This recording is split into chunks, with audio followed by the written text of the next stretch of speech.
Pemirsa, kita berada di segmen kedua, masih dalam Bincang Bisnis persembahan dari Ikatan Akuntan Indonesia. Dan telah bersama kita Ibu Lis Suciati dari Kementerian Komunikasi dan Informatika. Bu Lis, terima kasih sekali lagi sudah hadir ke studio ini. Kita pengen mendengarkan, Bu, dari Kementerian Komunikasi dan Informatika, apa yang terbaru yang akan digagas untuk memperkuat ekonomi kerakyatan ini. Silakan, Bu. Oke, terima kasih atas kesempatannya ya. Ada dua yang mau saya tekankan di sini tadi adalah mengenai ekonomi kerakyatan. Bukan sesuatu yang istilahnya harus dikasihani, tapi memang itu harus kita fokuskan. Yang kedua mengenai digitalisasi. Tadi Pak Bu sudah mengatakan bahwa ekonomi yang difokuskan kerakyatan itu sebenarnya selama ini memang 60% GDP kita itu selalu dikontribusi oleh UMKM. Tidak pernah gagal mengkontribusi lebih 60% kepada GDP. Baik. Ya. Nah, jadi backbone ekonomi kita sebenarnya di UMKM. Jadi affirmative action itu perlu kita berikan bukan untuk dikasihani karena memang mereka lah tulang punggung ekonomi kita. Itu satu fakta. Yang kedua adalah sekarang kita masuk ke digitalisasi. Digitalisasi itu bukan another technology. Ini adalah suatu revolusi. Pada saat kita bicara mengenai suatu revolusi, apapun yang di belakang sudah menjadi obsolete. Segala sesuatunya akan berubah.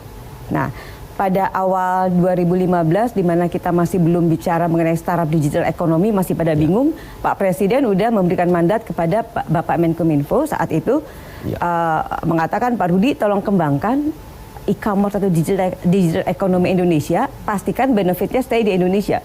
Saat itu kita masih nggak ngerti itu apa sebenarnya kan.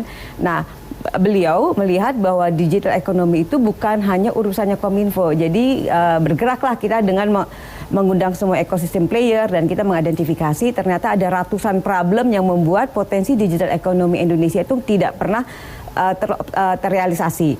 Nah, dari situ diidentifikasi ada 7 besaran permasalahan untuk bisa meng-unleash the potential of digital economy. Itu adalah satu permasalahan startup funding, taxation yang tadi yang akhirnya sudah ada diturunkannya Mas ya tadi. Yang ketiga masalah consumer protection, cyber security, logistik Indonesia salah satu terpaling mahal di dunia. Udah gitu pada saat itu internetnya masih lelet dan masalah talent. Nah, dari situ teridentifikasi kita bekerja sama dengan semua ekosistem player dan juga dengan kementerian-kementerian. Ternyata ada 18 kementerian yang terkait untuk menyelesaikan. Banyak sekali, 18. Itu mengkonfirmasi bahwa masalah digitalisasi ini bukan masalah teknologi, masalah perubahan tatanan dunia gitu. Nah, berarti Indonesia sudah cukup siap nih melibatkan. Keluarlah 31 inisiatif untuk menyelesaikan permasalahan tersebut yang akhirnya dikeluarkan Perpres 74 terkait dengan peta jalan e-commerce atau digital ekonomi Indonesia. We believe kalau misalnya tahun 2020 itu selesai, Indonesia nilai digital ekonominya itu transaksinya sekitar 130 billion US dollar. 130 billion US dollar itu kalau kita membayangkan dalam rupiah nolnya udah banyak sekali. Iya, sekitar 1.800 sampai 2.000 triliun.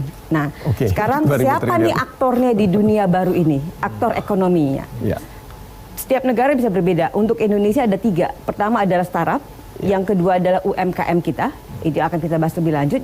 Yang terakhir yang tadi buat Bapak bilang namanya jelita itu adalah yang established business. Ya. Ini pakai istilah yang sama kelihatan jelita dan jelita juga. Itu jadi bahasa baku antara kementerian. Nah, masing-masing ini mempunyai karakteristik yang berbeda buat Indonesia harus kembangkan. Untuk yang startup kita sudah mengembangkan program yang namanya program 1000 startup. Ya, saya sering dengar itu. Ada itu di seluruh Indonesia dan kami memberi kesempatan bagi seluruh rakyat Indonesia untuk berpartisipasi untuk membuat startup. Untuk dapat 200 good quality of startup minimum 8.000 per tahun. Ya, anyway kita udah 2,5 tahun, udah 45.000 participants. Kita akan kembangkan ke 50 city. Itu satu. Nah, sekarang UMKM nih. Kenapa nih UMKM? Seperti tadi. Indonesia itu kontribusi UMKM-nya 60% nggak pernah gagal ya. Iya, tadi. Nah, satu fakta. Kedua, data dari McKinsey Global Institute mengatakan di seluruh dunia setiap UMKM yang go digital, jualan online, otomatis turnover-nya double. Ya kan? Belum digital aja udah 60% tuh ke GDP. Ya, apalagi kalau going digital. Kalau kita bisa pindahkan ke digital. Nah, pada saat 2015 kami mendapatkan data dari Google commission dengan Deloitte and Touche membuat survei, baru 9% UMKM kita yang go digital tuh. Mungkin ya merchantnya dari Bukalapak atau Tokopedia saat itu. 18% udah main-main gadget tapi belum jualan online. 37% baru SMS-an, sisanya oke lah. Ya. Misalnya 18% ini kan kalau misalnya kita bilang udah main gadget nih ya UMKM-nya. Kalau bahasa gaulnya misalnya ngesot dikit udah bisa go online ya.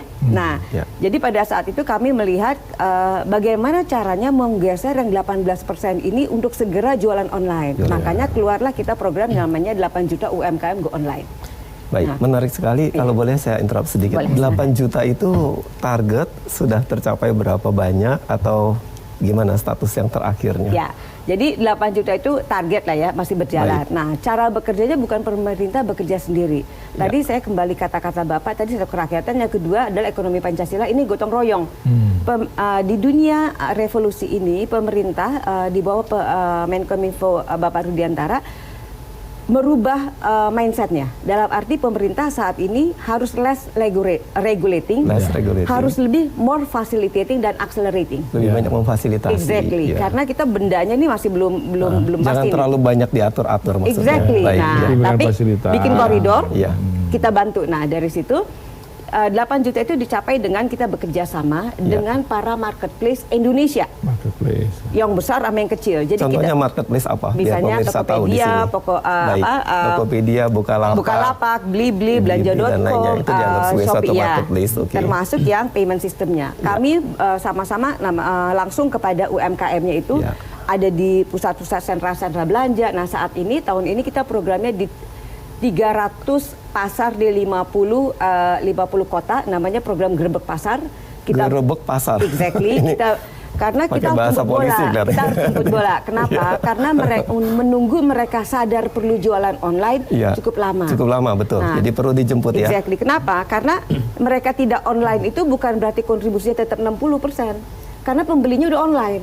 Ya. Jadi we have to help them untuk jualan online sehingga kalaupun ada yang browsing yang dibeli produk Indonesia di situ. Jadi bekerja sama mereka untuk segera kita saat ini udah sekitar 5 juta lebih. Bulis, kalau Bulis bilang jualan online, nah sekarang gini, kalau kita lihat di masyarakat pada kenyataannya jualan online, ada yang lewat Instagram, ada yang lewat Facebook, itu anggap itu sebagai jualan online? Atau Ibu menyarankan pakai website atau bagaimana? Nah, yang pakai Instagram atau yang Facebook itu malah belum dikalkulasi dari 5 juta tadi. Belum masuk dalam kalkulasi. Tapi kalau yang 5 juta tadi benar-benar mereka jadi mereka artinya punya masih, toko online. Betul, artinya masih ada potensi. Oh, besar sekali. Baik, ya. Jadi mungkin kalau saya mau konklusi gini, kita harus sama-sama menggerakkan semua UMKM kita, terutama yang mikro ini online, karena tadi kalau mereka jualan online otomatis dia double kontribusinya.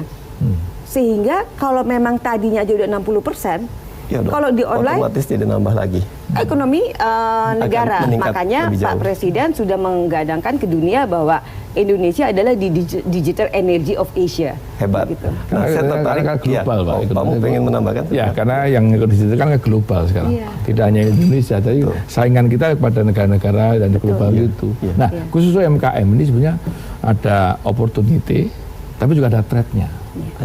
Ancamannya gitu loh. Jadi ini kita juga ada afirmasi karena kan sebenarnya era digital itu kan substansinya atau esensinya itu kan inovasi dan creativity dan kemampuan kita bisa menguasai teknologi.